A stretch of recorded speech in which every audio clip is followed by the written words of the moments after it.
The next preparation we're going to do is just to peel and de-seed the tomato. Very simple, just need a couple of things.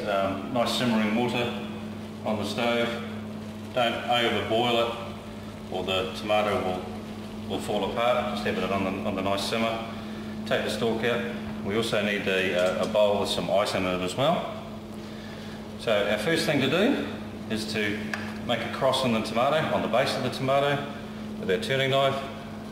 And that'll just give us a little bit of skin to grab a hold of and to peel once it's come out of the holly spoon and into the water. Now this is literally only going to take about 30 seconds. If you leave it in here for any more than 30 seconds to 45 seconds, the tomato is just going to fall apart. All we want to do here is just to loosen the skin. So keep on rolling it around and you'll see on the cross when it's ready that the skin will start to separate and open. That's when it is ready and we put it straight into the ice water. You can see it's just starting to pull away now and expand. You see how that skin's just fallen off now? It's nice and ready. Use a holly spoon to take it out and straight into the ice. That'll stop any cooking at all. It'll also shrink the centre of the tomato back again, allowing us to peel off the skin. And skin it all the way down to the top here. Very, very simple, but again, not overcooking the tomato. You overcook it, it's all just going to fall apart and go quite furry almost, and not very pleasant at all. So just the skin off. We haven't overcooked it, so there's still a nice little bit of texture to the tomato.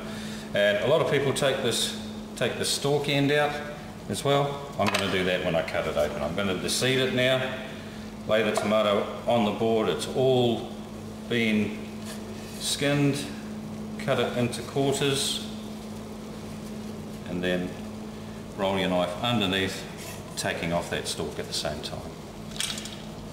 You can keep all these little bits of tomato for stock also if you wish. I wouldn't recommend putting it into anything like a tomato sauce, etc., because it is all just seeds. So again, rolling out the centre.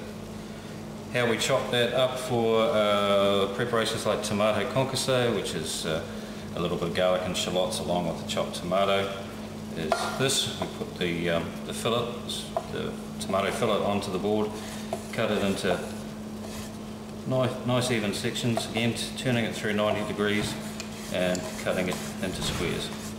So we'll do that with all 4 fillets, again through 90 degrees.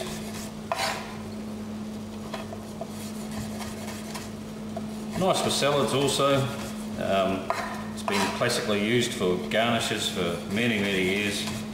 A little pottle of tomato concasse on the pass, just to scatter over your work before it goes out to the guest as a classic garnish. But it has various and wide-ranging uses in other preparations, from sauces through to salsas. The preparation we're going to do is crushed garlic. Take the whole bowl, put it on the board and give it a squeeze, and you'll see the cloves fall apart. Now, if you're doing a whole heap of garlic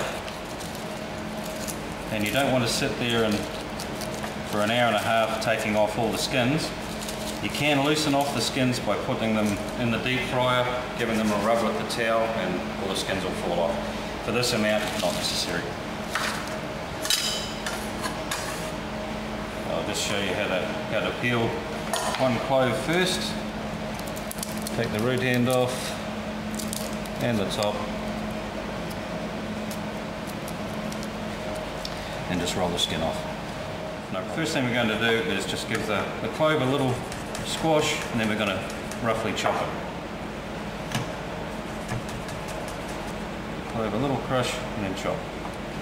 Again.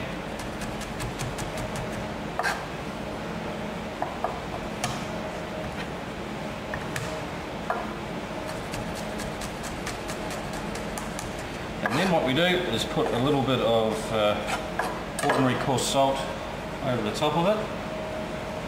And this acts like a grinding paste, the salt. So you take your knife, angle it slightly, and then pull it towards you. And again, that salt is grinding away at the garlic and turning it into a nice pulp.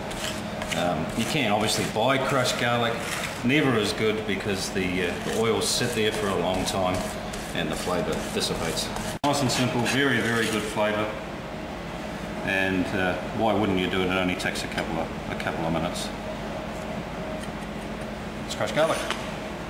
So the next preparation we're going to do is zesting a lemon. And our normal zesting tool out, which is this one here. And how we zest it, make sure that these ones have been washed. Hold the lemon, so put your thumb on the bottom, then drag the zest down.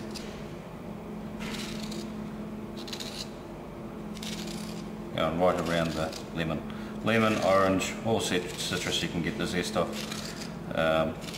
There's another tool that we use called a microplane, which will get the zest off even finer and you won't have any of the white pith in your work at all.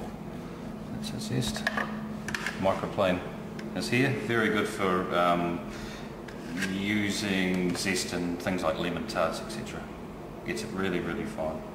So hold your microplane so, and then turn the work, or turn the lemon as you're going over the microplane. Give it a little tap, and you can see how fine that is without really any white pith in there at all, because the white pith is what will make your work go bitter. Give it a little tap. These are about $40 here in New Zealand. They are fairly cheap and they're a good investment. Makes a nice end result. Okay, that's it.